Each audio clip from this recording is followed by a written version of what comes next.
Haswa Wadlahan. Welcome everyone to Yahlnaaw Uu.iijii. It's Yahlnaaw.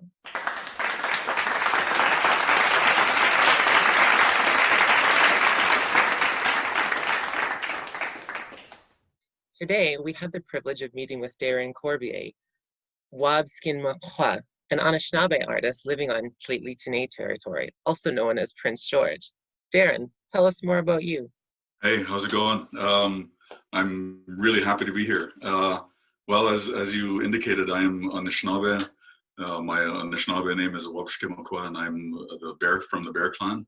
I'm originally from Ontario, but I've been living here in Prince George, in the land of the Lheidli T'enneh. I'm having fun pronouncing new words, but I've been here for about 3 years now, just over 3 years. And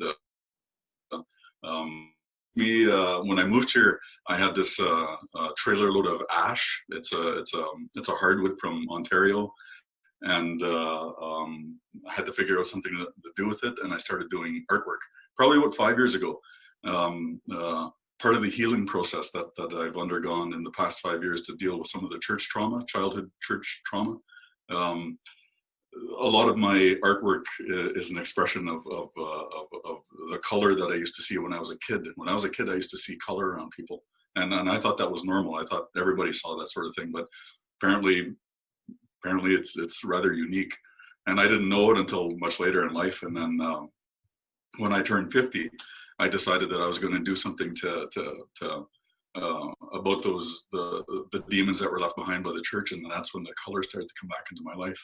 So this is part of the expression of that color. I guess I've, in the past 4.5 years, I've probably done, I think at last count, 123 pieces of artwork, and these are some of the smaller ones here. So anyway, what I wanted to feature today is artwork and imagery that comes from Fort St. James, Lheidli. I think I hope I pronounced that correctly, but I was in Fort St. James at the end of November last year, 2019. I was invited up for an art show there, and it was my first time in Fort St. James and seeing Pope Mountain. It was just in Stewart Lake. It just blew me away. Like I can feel the power there. There was a deep spiritual connection, and I brought up these. I had 4 pieces of ash. This is roughly about a meter long, a little over a meter long. And I brought these up with me, and what I did was I went down to the lake, and I believe that the land holds memories, and the memories are transferred through the water, and then so what I did was I took that water and I sort of sprinkled the water across these 4 pieces of wood, and that's when these images came to me. Shortly after, about a week later, I brought them back home, and I started to work on them. And this guy here is from an Anishinaabe point of view, coming from Ontario to the mountains. This is legendary, right? I'm living where the Thunderbirds come from, right? And in our beliefs, this is the land of the Thunderbird. And so a lot of things happen out here in the West when. For example, this piece here, this is called Milky Way, and roughly translated, it's like the path of the spirits, or spirit path. And in this particular image, you have I don't know if it's easy to see or not, but up here you have like a helmeted warrior standing here, and all the gold around him is like his regalia, and he's holding a spear. And he carries a shield. You can see down here a black shield. Now, what he's doing is he's the keeper of the western door, and in the Anishinaabe belief system, when we die, when our physical bodies die, our spirits travel for 4 days, and on the 4th day they come to Milky Way, or they follow Milky Way into the western door, and he's the one that stands guard at the western door. And he's not there. His shield is down. You can see his shield is down. So he's not. Normally when you're getting into a battle or a fight, you're going to put your shield up, but his shield is down, and suggesting that once he's just there to reassure you that you're going to be safe once you're beyond him. So this is one of the two pieces, and I've got another. I'm just going to pull this up really quick. Got another little piece here. I don't know if we can see everything, but this is a mate to this piece. If we stick them together, they actually go together. But this is called Nanabuju Mikan, which is more commonly known as the Milky Way. And so this is the Milky Way up here. All the stars on a cloudless, no moon night, and then down here is the village. And it was all lit up. Fort St. James was all lit up because they were having their Christmas parade, and so the whole town was all lit up. And it's dark around 4 o'clock, right? 4 o'clock in the afternoon. It was all lit up. Mind you, this was 4 in the morning, but it was all lit up. And this is basically the reflection in the water. So you can see the mountains in the background, the lake, and the ice flows freezing over, and then the reflection of all that in the rest of the lake. And so this is Nanabuju Mikan. So our spirits travel for 4 days. They meet the keeper of the western door, and then he allows them to pass into the Milky Way to Nanabuju Mikan, right? Back to creation and creator. So I'm gonna set this down. Yeah, go ahead.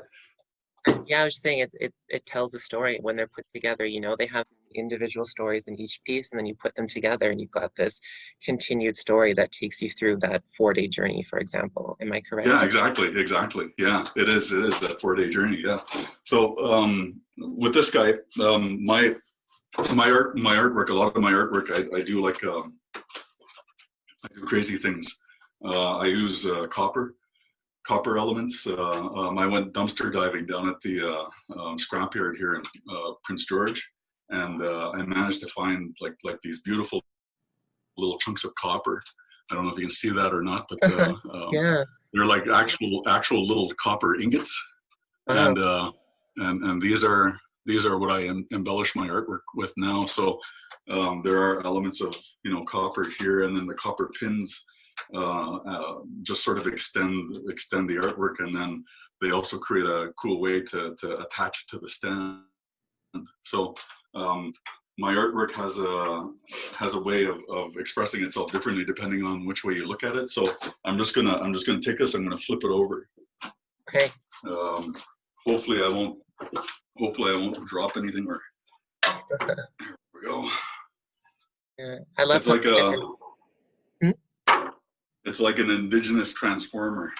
I like that. That needs to be on its label. So it flips over. Let's line everything up. Oops.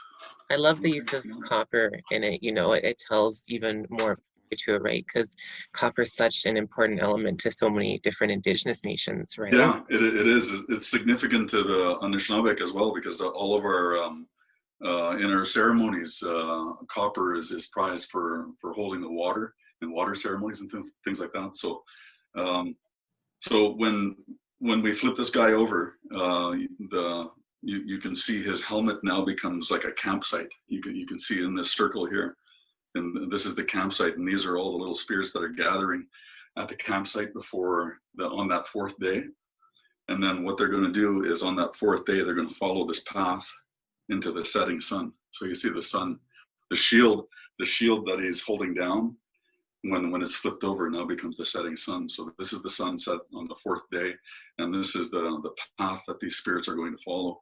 And then that's who they're going to meet, right? When I flip it back over, they're going to meet the keeper of the western door, and then he's going to reassure them that they're safe to pass into Nanabuju Mikan, which was the blue one that I had up there. Right. So all of these tell a story, right? Both of them tell a story, the same about the same journey, I guess, in this case. That's beautiful. I love that. I noticed that in previous discussions we've had, I've noticed that there are a lot of important symbols embedded within this, and words that are associated with a lot of these symbols. Should we go over some of those? Sure. Yeah. Be happy to. Okay.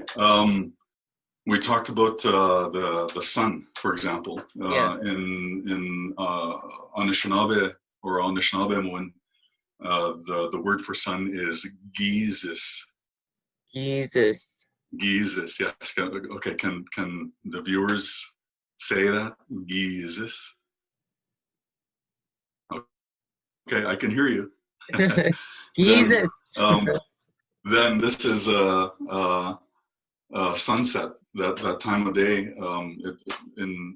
Again in my language, it's called Pungishmo. Pungishmo. Pungishmo, yeah. So can we all say that? Pungishmo. And basically, essentially, it means to recline or lay down or fall down to some extent, and that's basically what happens, right? The sun falls down in that direction. So by extension, the name for the west, which is the direction that we're talking about here, the name for that direction is Epungishmuk. Epungishmuk. Yes, you're really good at this. Okay. Epungishmuk. Lovely. Okay. Now, we were at Fort St. James, and so the word that we have for lake is gaming. Gaming. Gaming. It looks like gaming, but it's pronounced gumming. Gaming. Gumming. Yeah. So that's the word for lake, gumming. Can you say gumming? Yeah. Gumming. Gumming. All right. Thank you.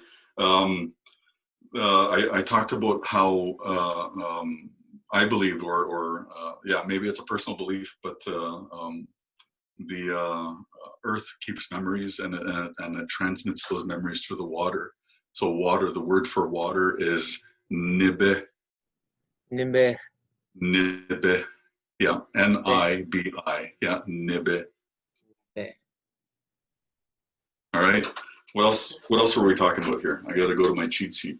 Oh, mikan. We had nanabojo mikan, and this piece is called manido mikan. So the word for spirit is manido. Manido.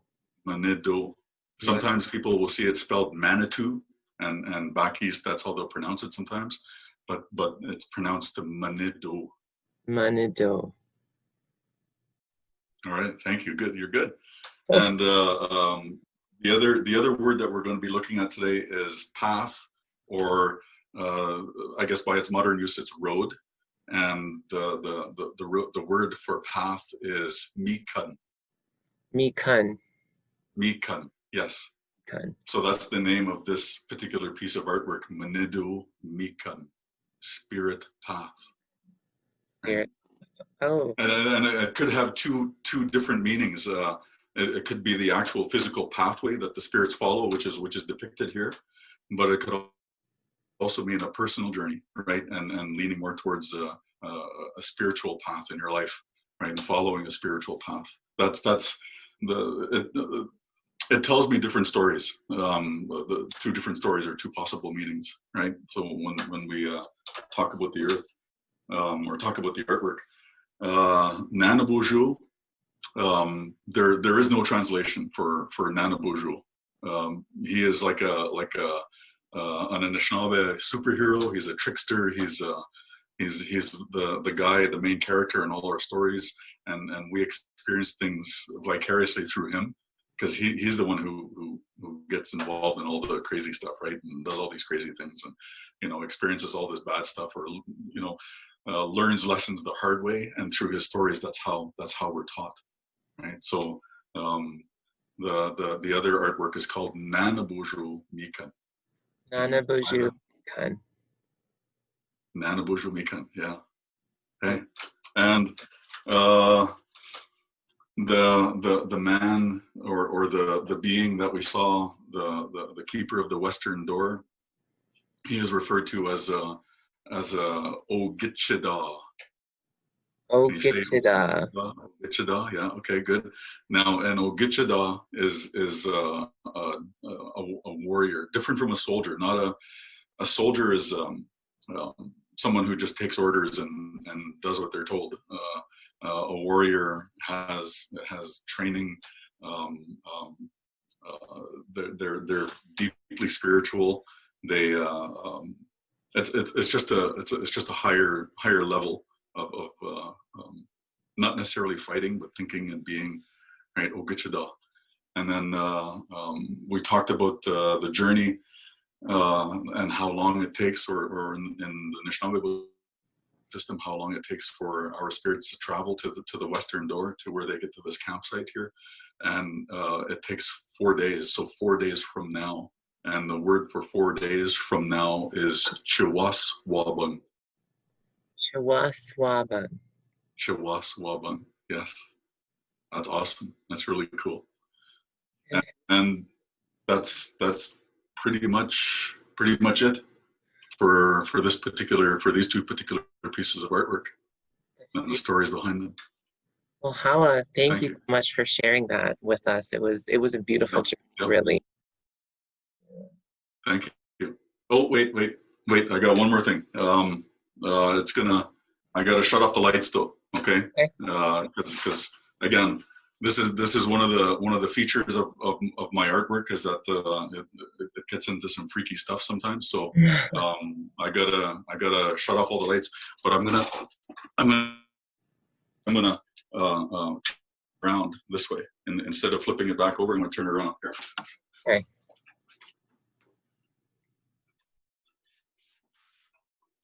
All right, so this is the back side. Most of my later or more recent artwork is double-sided, and so when you look at this is called Sunset in Fort St. James, and here we have you can just see the sun. It's starting to set, and then it's reflected in the lake below. So you can see how the lake shimmers, and you can see the light reflecting off the lake. And then here's the water, and this greenish yellowish part is the ice where the water where it starts to freeze. When it starts to freeze, it has certain qualities, reflective qualities like that. And then back here, this is Pope Mountain, right? Back up in the top corner here. So this is called Sunset in Fort St. James. And the other Nanabujo Mikan, this one is called Starry Night in Fort St. James. So they're both based from that weekend in Fort St. James. Okay, let me set these down here. Okay. Give me a moment here. Go around. I gotta shut off all the lights. Okay. This one. Then. Whoa. Does that work? Yeah, that's amazing. and then here's Starry Night in Fort St. James. Wow. Right? It looks like the little town's all lit up there in the bottom corner, and you can see the Christmas lights reflected in the lake. Right? Oh, that's beautiful. Yeah. So it's a pretty neat effect, eh? That is. That's amazing to see lit up like that. Velvet Elvis. That's the generation I'm from. Wow, Right, that's turn this light fantastic. back on. Well, thank you for sharing that additional piece. I think that's a perfect way to end our episode today. And thank you again for sharing your time and your knowledge and your art with us. Well, thanks for inviting me. I really appreciate the opportunity. Chimiwech. Oh.